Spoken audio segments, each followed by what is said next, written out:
Hello, everyone. Thanks for tuning in to this special re-release of one of our first episodes, Moving Beyond Land Acknowledgements. I'm one of the hosts and founders of Student Affairs Now, Heather Shea. My pronouns are she, her, and hers. Today's special bonus episode in recognition of Indigenous Peoples Day is sponsored by Colorado State University Online. Colorado State University Online is now offering a fully online Master of Science in Student Affairs. This program will help you gain the professional competencies, knowledge, and experience to succeed as a higher education administrator. You will earn the same master's degree and learn from the same faculty as CSU's on-campus students. Learn more at online.colostate.edu. As I mentioned, today, Monday, October 11th, is Indigenous Peoples Day in the United States. A few days ago, President Biden issued a proclamation. On Indigenous Peoples Day, our nation celebrates the invaluable contributions and resilience of Indigenous peoples, recognizes their inherent sovereignty, and commits to honoring the federal government's trust and treaty obligations to tribal nations. I believe, in addition, administrators on college and university campuses have a specific and important responsibility to recognize and honor the relationships with the Indigenous people on whose land their campus resides. On my own campus, Michigan State University, we have embarked upon a movement tied to our 2030 strategic plan to collectively recognize and acknowledge the connection between land-grant universities and the systematic seizure and dispossession of land from Native Americans, as well as the role the federal government's support for agriculture played in relentless westward expansion. The land Michigan State's main campus occupies was ceded by Indigenous peoples in the 1819 Treaty of Saginaw. These lands are the ancestral, traditional, and contemporary lands of the Anishinaabe, Three Fires Confederacy of Ojibwe, Ottawa, and Potawatomi peoples. Land granted to benefit Michigan State in association with the Morrill Act was situated in both the upper and lower peninsulas of Michigan, ceded in the 1819 treaty and two treaties in 1836. And so today's bonus episode features Dr. Susana Munoz with Dr. Heather Schotten, Tiffany Kelly, and Shelley Lowe discussing how colleges and universities can move beyond land acknowledgements. They provide questions for student affairs leaders to consider as more higher education institutions adopt land acknowledgements as a common practice. We hope you will benefit from this rebroadcast of Moving Beyond Land Acknowledgements. Thanks for watching.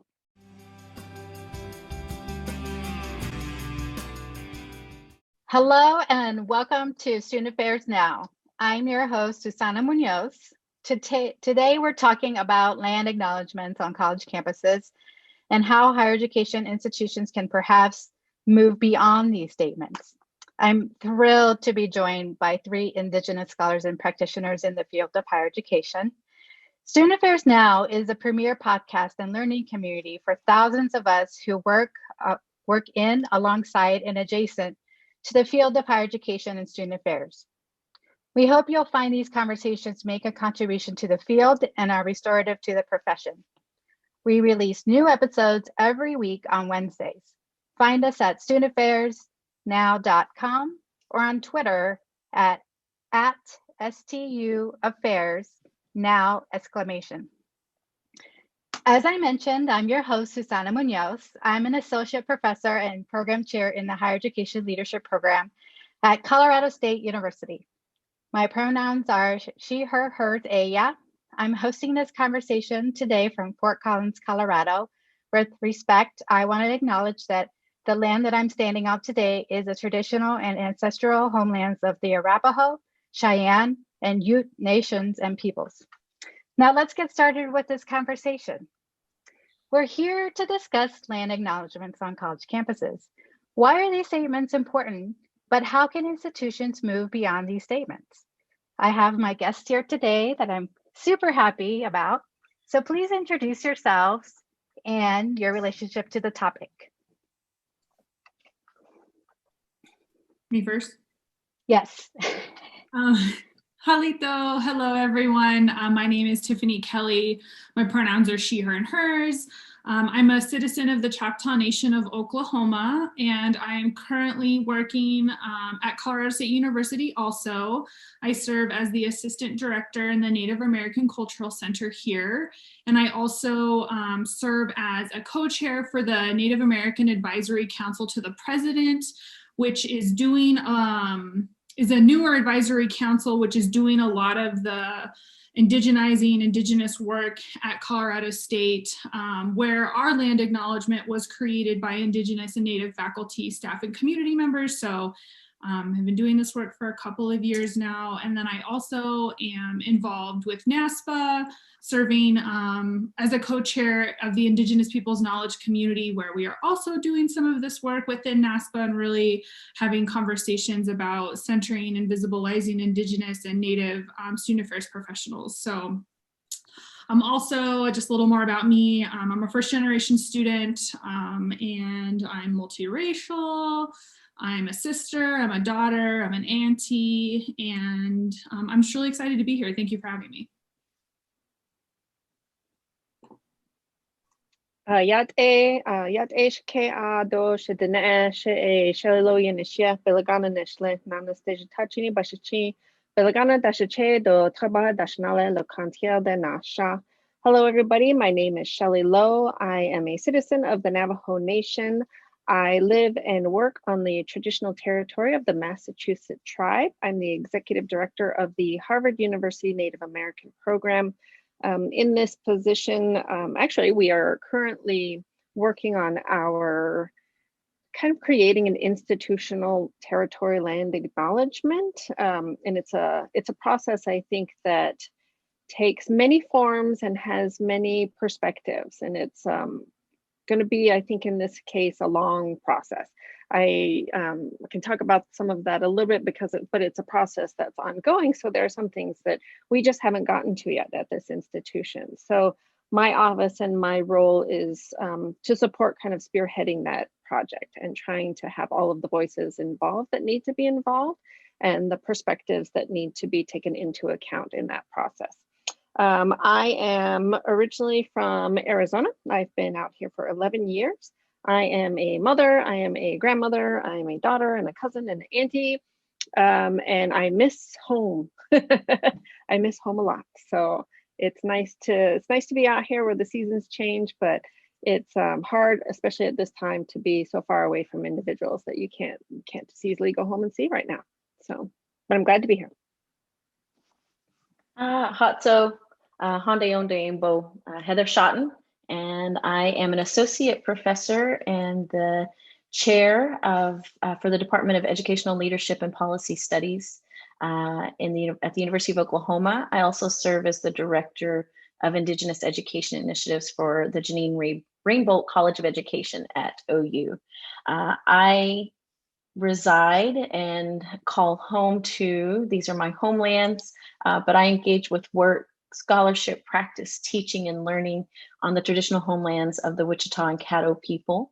I also recognize that what is now known as Oklahoma originally served as a site of gathering, exchange, and migration for a number of tribes, including the Kiowa, the Comanche, the Apache, and the Osage, and that today 39 tribal nations call Oklahoma home, many as a result of settler colonial policies of removal. So I think that that's an important acknowledgement in terms of the work that I engage with and where I am in acknowledging the responsibilities to the tribal nations in this state. I am a citizen of the Wichita and affiliated tribes. I'm also a Kiowa and Cheyenne descendant. And like my lovely co-guest, I guess today, I am a mother, a partner, a daughter, a granddaughter, and an auntie and a sister. So I am glad to be in community with all of you today. Some of this extends to the work that I've been doing at my own institution, but also the work that many of us have engaged with the Association for the Study of Higher Education. So that's what brings me to this conversation today. I've been fortunate to be a part of a group, a collective of Indigenous scholars who've engaged ASH with really developing land acknowledgement practices and sensibilities over the last 2 years. So, so happy to be in community with everyone today. Thank you for those beautiful introductions. I'm so thrilled that you bring your authentic selves and all of your identities and languages into the space. That's truly, I'm grateful for that. So I'm going to start off with Tiffany. Tiffany, could you give us some historical context and or even institutional context about land acknowledgements on our college campuses? You know, what do they accomplish? What are some shortcomings? And just your overall work with land acknowledgements. Thanks, Dr. Munoz. Yeah, I think I looked up a couple of resources. I think there's some really good scholarship and literature out there about land acknowledgements now. And I think, you know, in my experience in higher education, land acknowledgements have really become kind of a trendy thing in the last just couple of years by non-Indigenous folks. And I think it's important also to note that as Indigenous Native folks, we've been doing our own forms of land acknowledgements for a very long time in very personal and community-based ways. And then other folks, institutions started to maybe pick up on some of the language, and I think, in all honesty, kind of capitalizing on some of the maybe good PR that it brings. I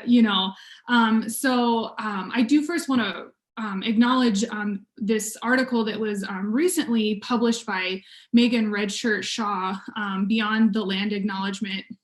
And she writes that a land acknowledgement, an Indigenous land or territorial acknowledgement, is a statement that recognizes the Indigenous peoples who have been dispossessed from the homelands and territories upon which an institution was built and currently occupies and operates in.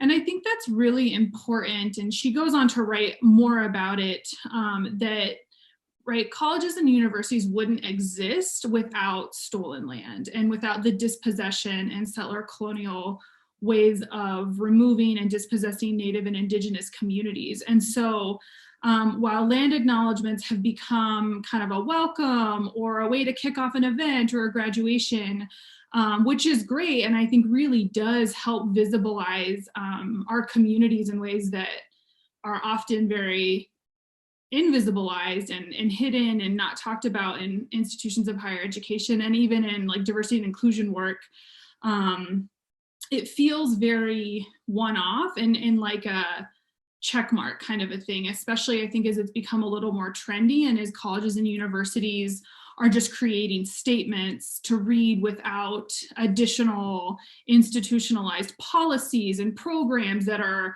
helping Native and Indigenous students, that are helping faculty and staff and giving them resources and opportunities and things like that.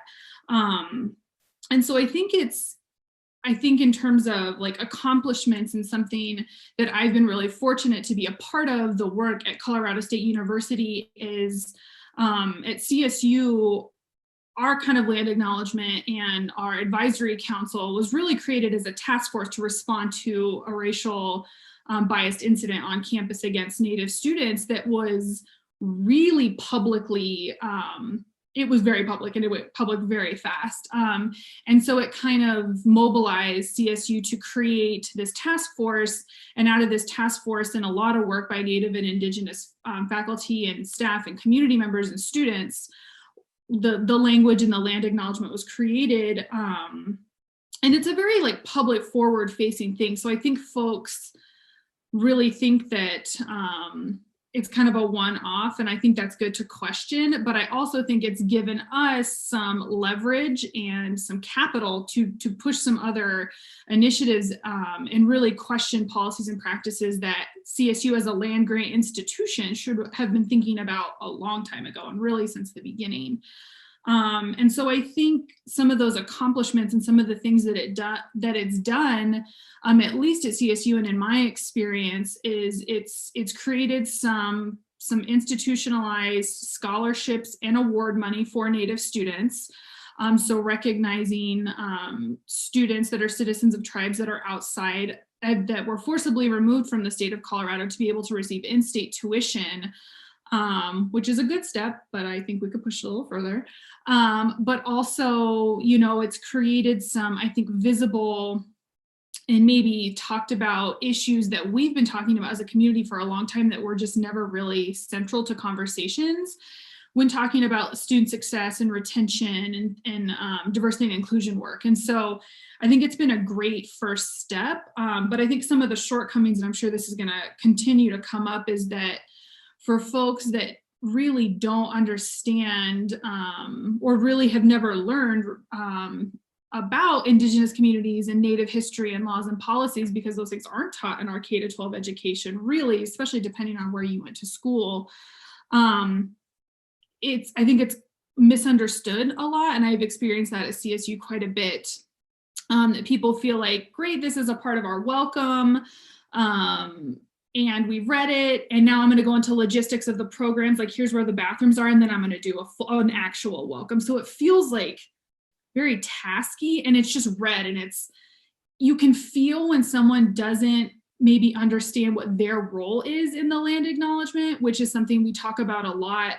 And I kind of joke about it. I'm like, right, I think land acknowledgements are really for non-Native and Indigenous folks, because if we were really having these conversations, you'd be giving us our land back, or we'd be providing free tuition or something for students. And so, like, what is your role in understanding your positionality to this land? And even as a Native person, I'm a settler here because my tribe, my people are not of this land. And so even what is my role in this work, and pushing further beyond the land acknowledgement, which is the title of the podcast. So, I think something I think about a lot, and something that I've been grateful to have some conversations around within NASPA, my Indigenous Peoples Knowledge Community group, is really talking about, like, what is indigenizing? What does indigenizing mean? Because it's getting thrown around a lot.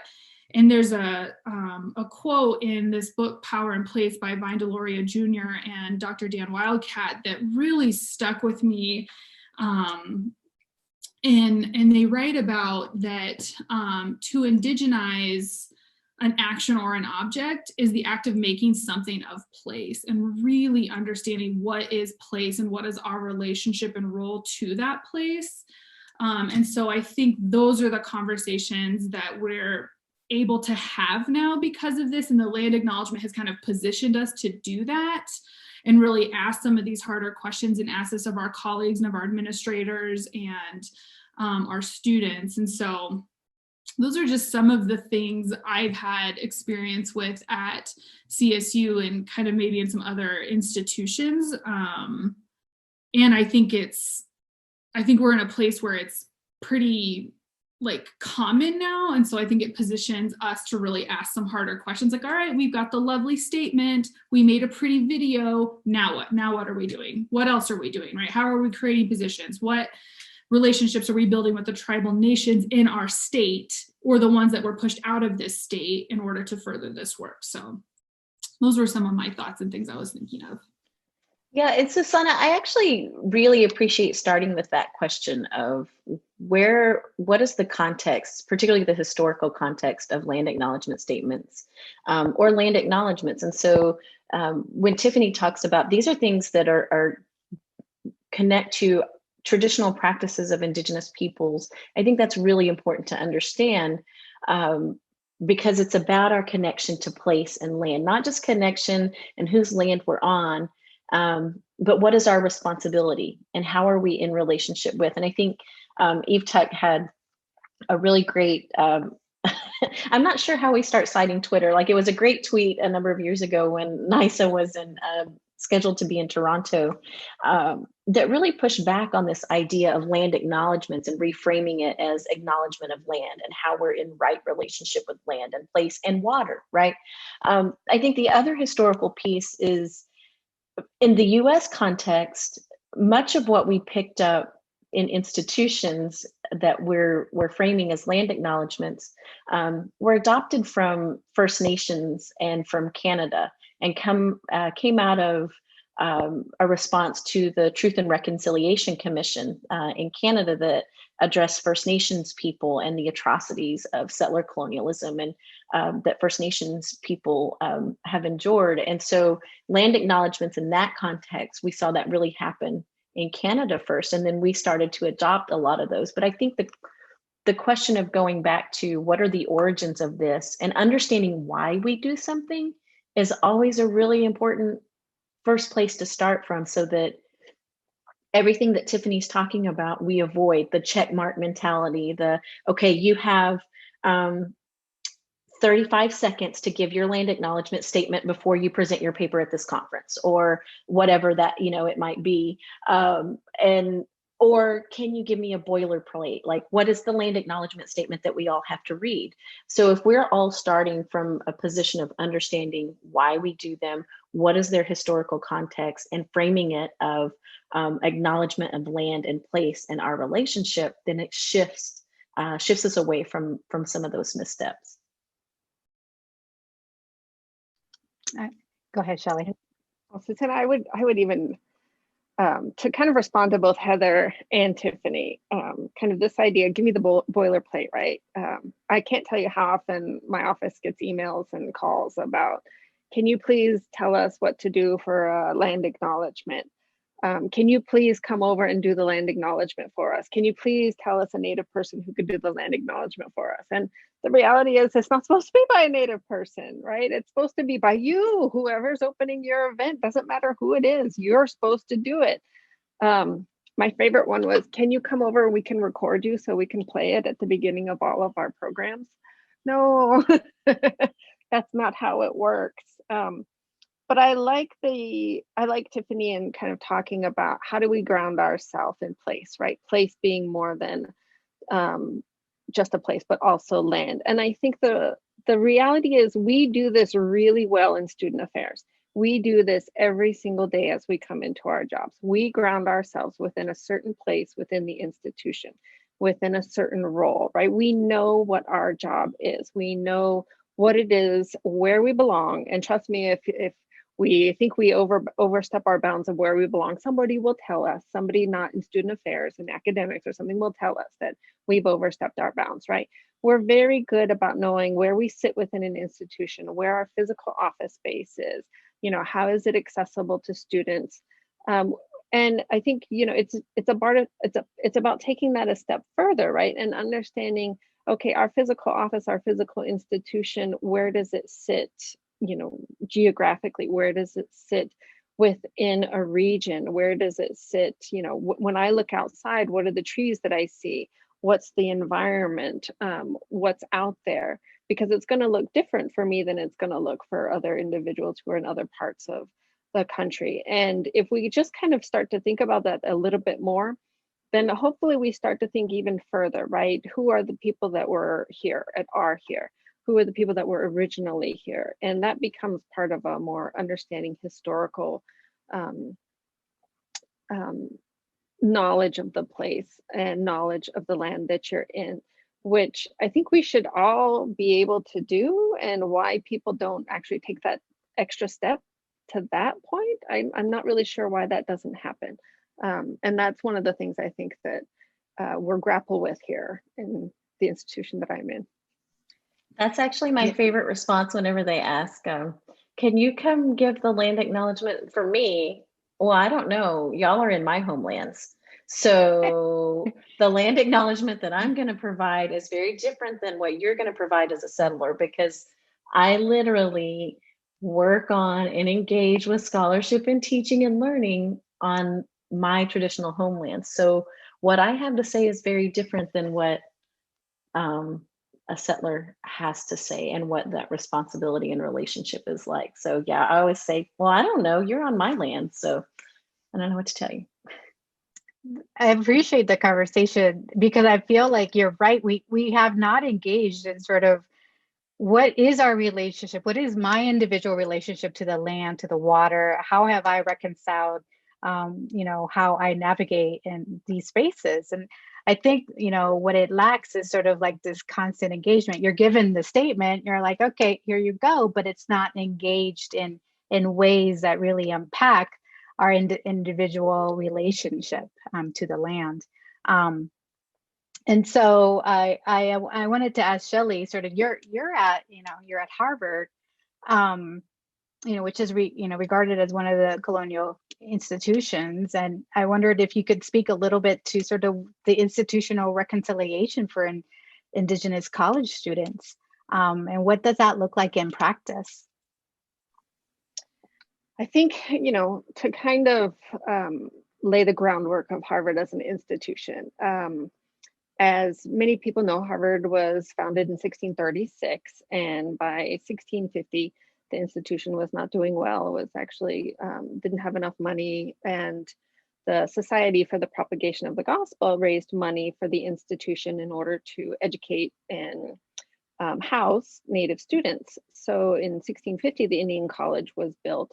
The charter was created, and the Indian College was planned to be built. The charter, which we is kind of our document today, what we kind of adhere to is to educate English and Indian youth of this country. And it's very interesting. It's a long charter, so that's just kind of a very small portion of the charter, but it's the portion that gets used the most. And ironically, in some instances, the Indian youth part gets taken out with ... which we've had to call out a number of times here at the institution. But it's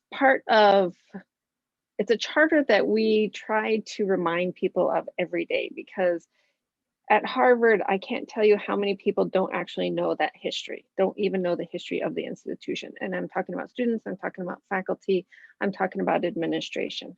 So it's difficult to kind of look at Harvard as an example because of its founding, because of its history. But to say that the reality is most people don't know that that's the history, that that's what the institution is.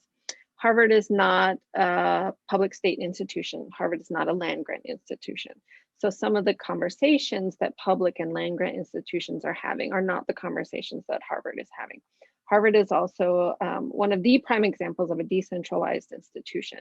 So Harvard's one institution, Harvard University, but it's made up of a number of different schools that actually kind of run themselves as though they're separate colleges and separate institutions. So the Kennedy School could make a decision about territorial acknowledgement or Indigenous Peoples Day on their calendar, and the Ed School can do something completely different. So Harvard University as a whole allows the schools to be able to make their own decisions and kind of govern themselves and decide what their calendars are going to look like or how they're going to do some of these kind of decision making and practices that they might adopt school-wide.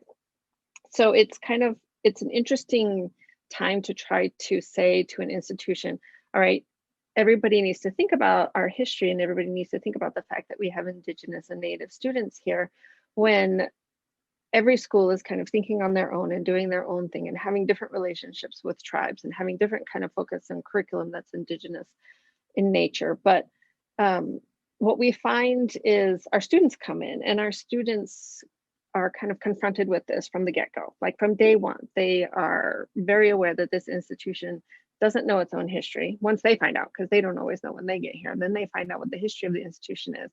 They find out that very few people even know that Natives still exist in this institution and in the area generally.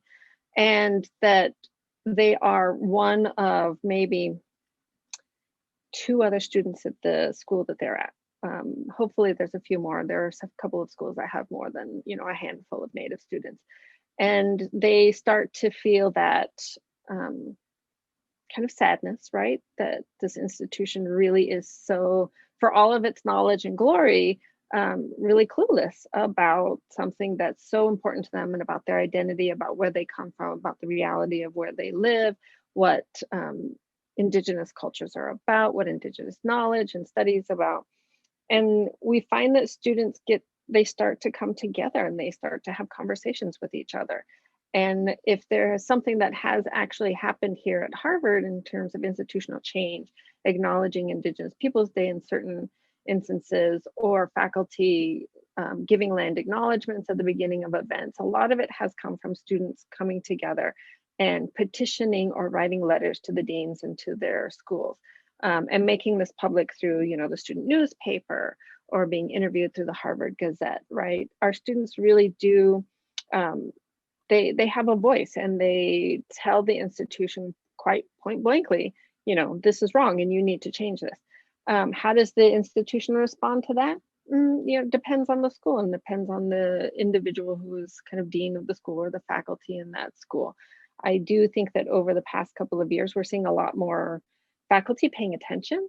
They're actually asking questions. They're actually realizing that this is the history, and they're going about trying to find information to share about that history. They're including it in their coursework, but it's a start. And for an institution that's so old and has had this history for so long, sometimes it's really shocking that we're just now getting to that point, and we're just now being able to really kind of say to a student who comes in, oh, the university now does, or this school and this school and this school recognizes Indigenous Peoples Day.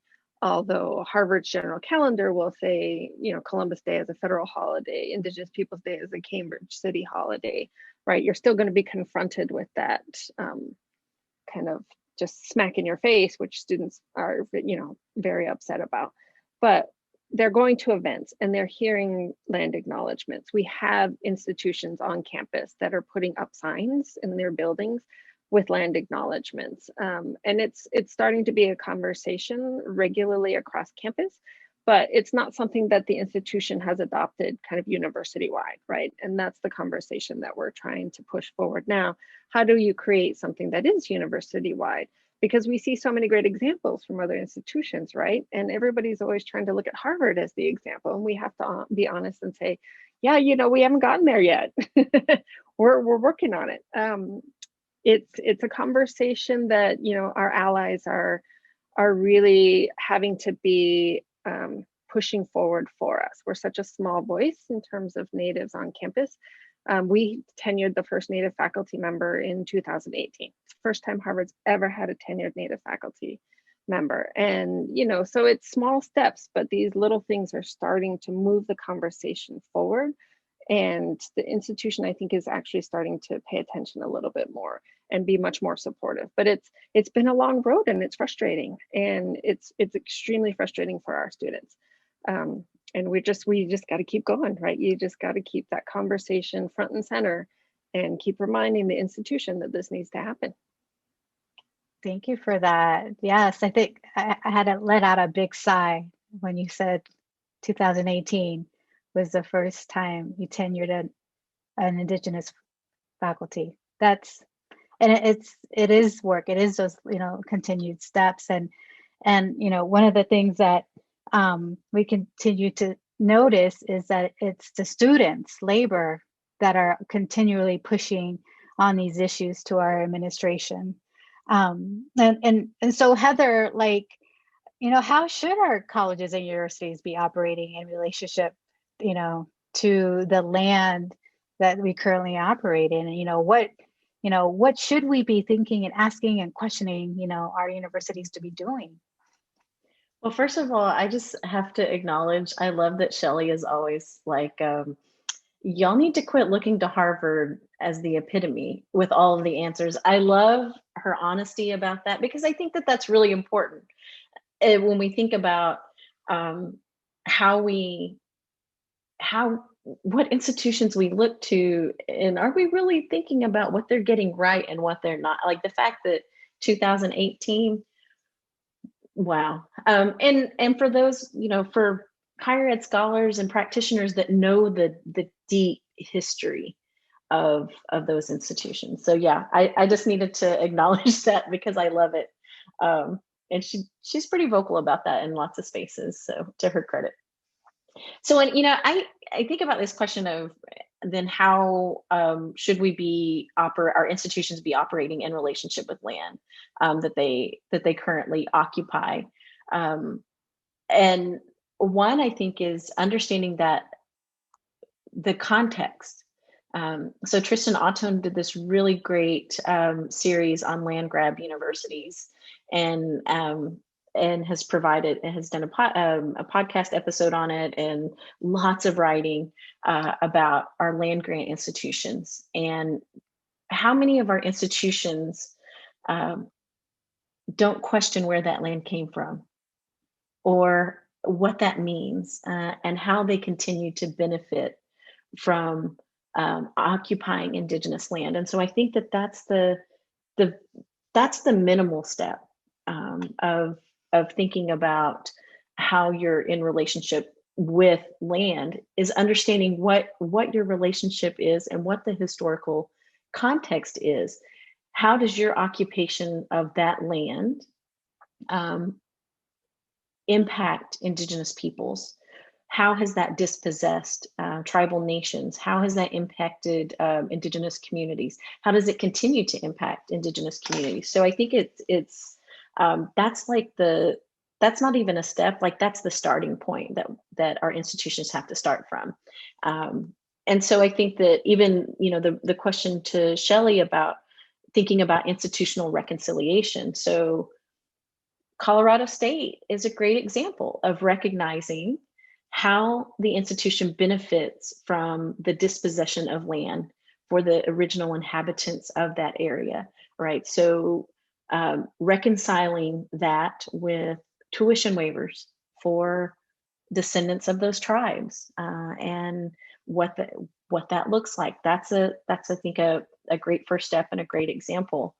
I think that, you know, it's not just the recognition of land and not just the recognition of the people of that place, but it is certainly about understanding and becoming familiar with and being in relationship with those people. Understanding that I think some people talk about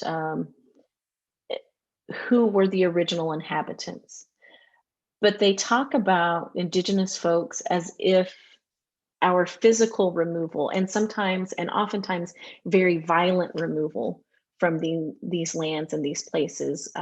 You notice when I was introducing myself, I talked about the 39 tribes that now reside within Oklahoma. The majority of those tribes are not Indigenous to this place, but were violently removed here or forcibly removed here. And so I think recognizing that even though tribes may have been removed to another location, that doesn't remove our connection to those lands and those places, right? So when we talk about Indigenous peoples who historically or traditionally had ties to those lands, it erases the connection that we keep with our ancestral homelands, right? And you know, our sister scholar, Charlotte Davidson, often talks about the umbilical connection that we have to land and to place. And so I think understanding those things, when we think about institutions and their relationship to the land that they occupy, again, understanding the role of settler colonialism. What is the role of settler colonialism and how does the institution continue to benefit from that? So that means understanding how we think about land, how we conceptualize land. So from an Indigenous perspective, we're thinking about it in terms of relationship and land as a relative and what are our responsibilities. From a colonial perspective, it's perceived as dominion and how we own land as property. And so really interrogating how institutions even approach our understanding of land, right? And what that relationship is. I mean, we see it all the time. If you look at any agenda for your regents or your trustees, and there's always some discussion of property, of institutional property. And so that's an important piece.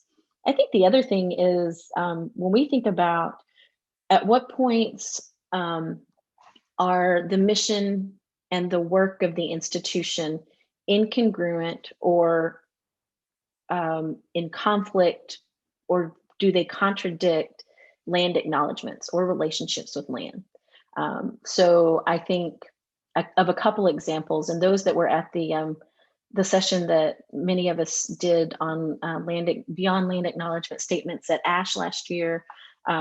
We talked explicitly, some of our fellow Indigenous scholars from Hawaii talked about the direct impact of research, scientific research at UH Manoa and Mauna Kea. So the desecration of a sacred mountain and site and place for Native Hawaiian people. That's a direct connection to the institution that is in conflict. So what good does it do if you acknowledge what land you're on if you are actively engaged in production of knowledge or research that impacts Indigenous people in negative ways, or that destroys land bases and continues to undo places and sacred sites and knowledge of Indigenous people. So what good does that do? If you can read all the land acknowledgement statements you want, but if you're still engaging in harmful practices, what does it matter? And I think about my own institution in a lesser way. I think Mauna Kea and a lot of attention has been given to that over the last couple of years, but particularly last year. And so it was at the forefront of a lot of people's minds and really egregious. But we see this often in our institutions. I think about my own, where our mascot literally celebrates theft of Indigenous land.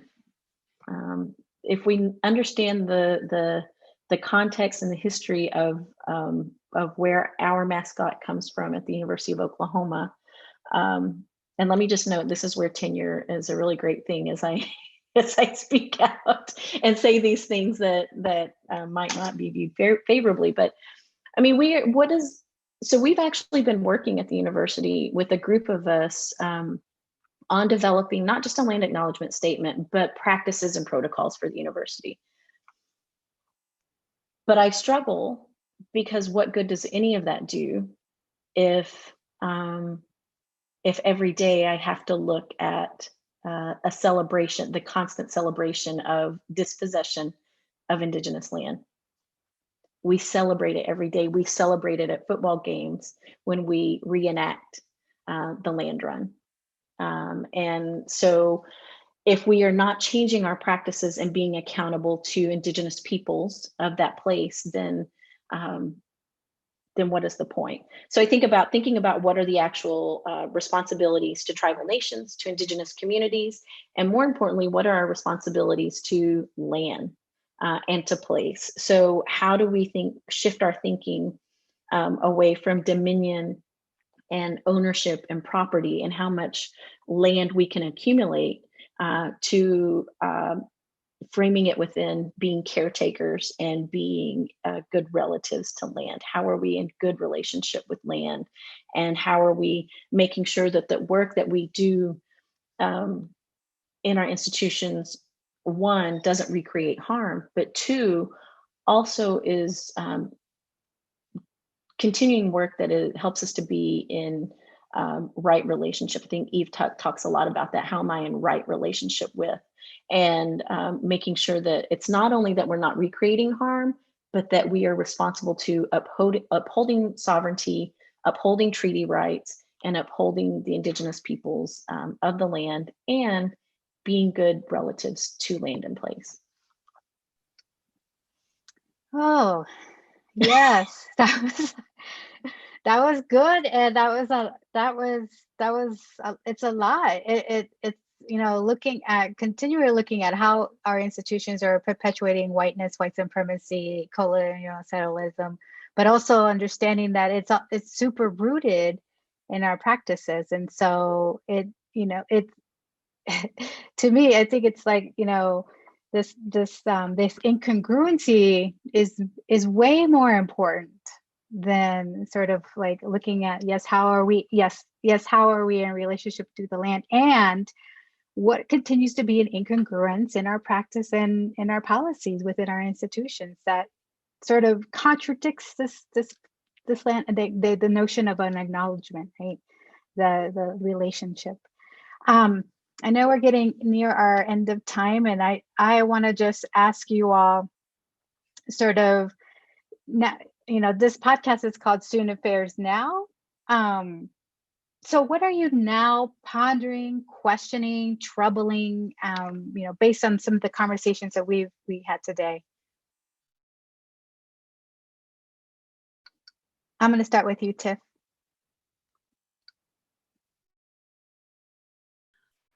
Yeah, I mean, I jotted down a lot of notes because I'm definitely like mulling over as a student affairs practitioner, like what is our role in student affairs to really like push the agenda and help our institutions do some of this work. And I keep going back to something that Shelley, when you talked about the tenured faculty being in 2018, and I wrote down like, are land acknowledgements like misleading and like bad marketing, because it's like false marketing. Like we have these land acknowledgements to like make our institutions look like we're, you know, with the buzzwords anti-racist, inclusion, things like that. And then our students get here, our faculty and staff get to those campuses and are looking at a racist mascot every day, or there's nothing put in place to actually support those communities. They're not upholding treaty rights or acknowledging sovereignty or building relationships with tribal nations. And so I think I'm really sitting with like institutions, you know, if in particular student affairs folks, if thinking about land acknowledgements is something you're wanting to do and you're just tapping into the only Native or Indigenous person you know on that college campus, to really like look and think about how you're perpetuating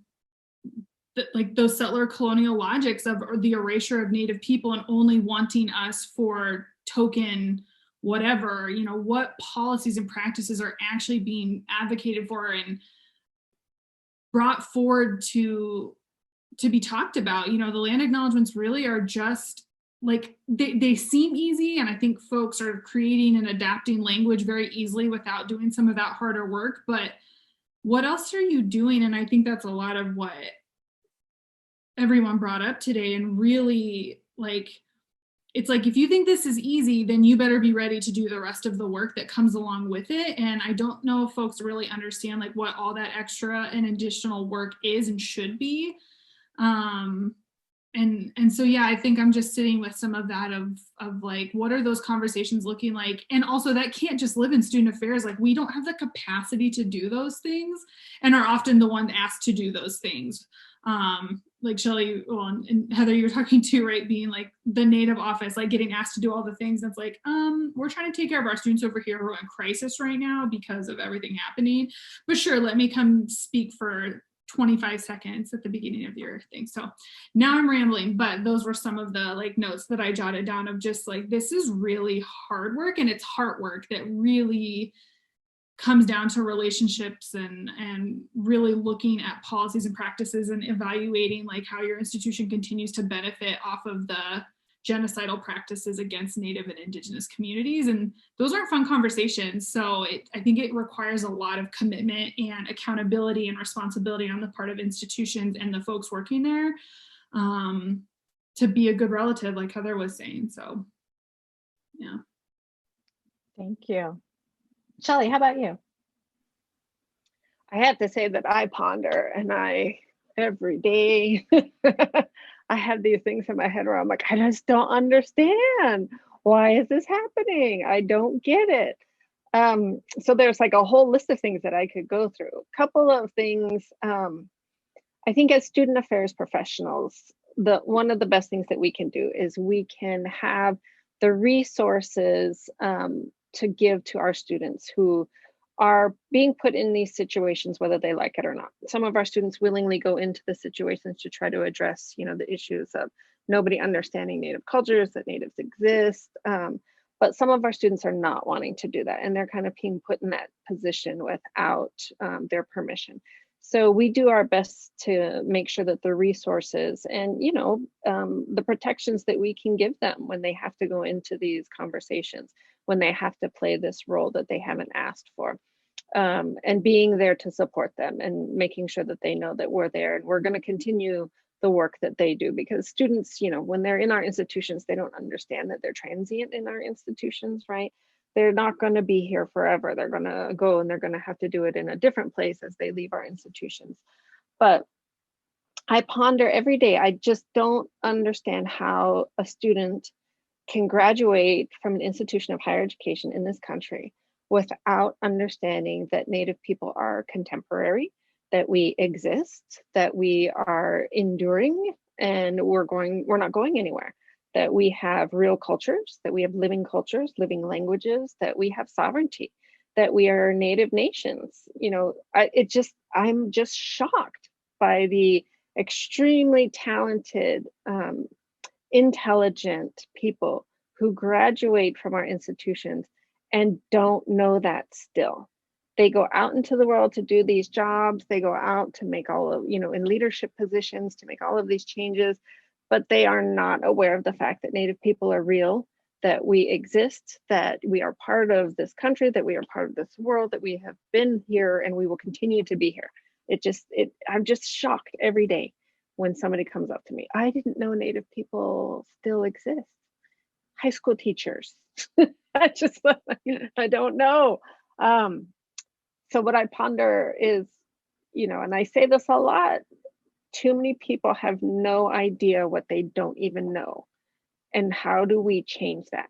How do we, as institutions of higher learning, how do we as professionals in student affairs, right? How do we help our institutions to address that issue without, putting all of the burden on, like Tiffany said, 2 or 3 people, right? Staff in the Native Studies program or staff in the Native Student Support Office, right? We need our allies and individuals to help us do all of this work. And building that coalition, I think, it's part of our jobs, that we need to make sure that the right people are in with us, because we know that when we do this work, if the wrong person's in, it really derails things and it takes things off in a different direction that we needed to go.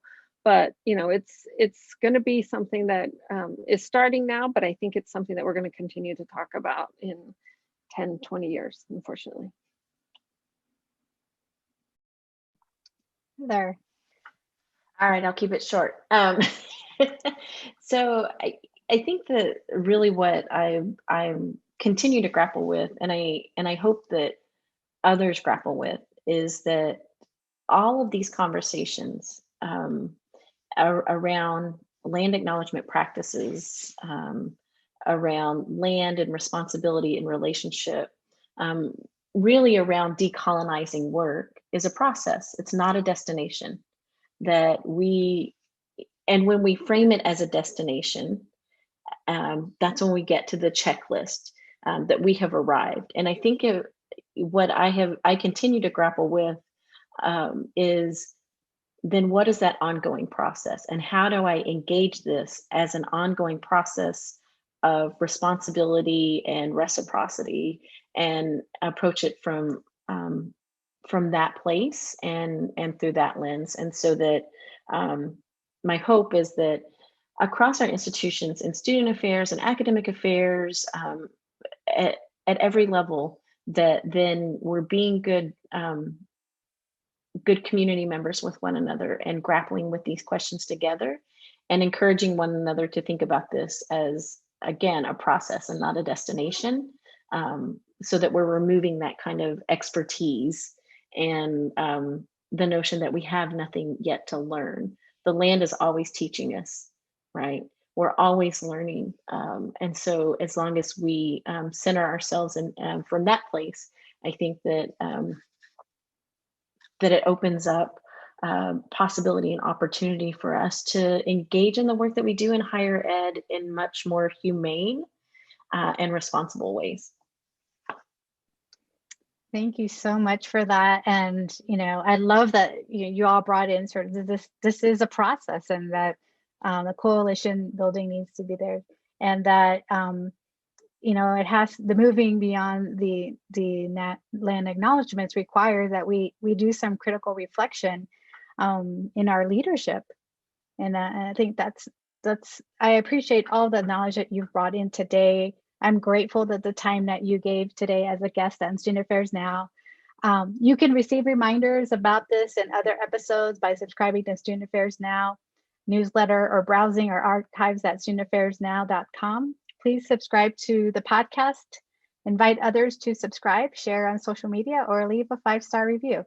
It really helps the conversation like this reach more people and build community, so we can continue to make this free to you. Again, I'm Susana Munoz. Thanks again for our fabulous guests today, and to everyone who's watching and listening. Be kind to yourself and make it a great week. Thank you.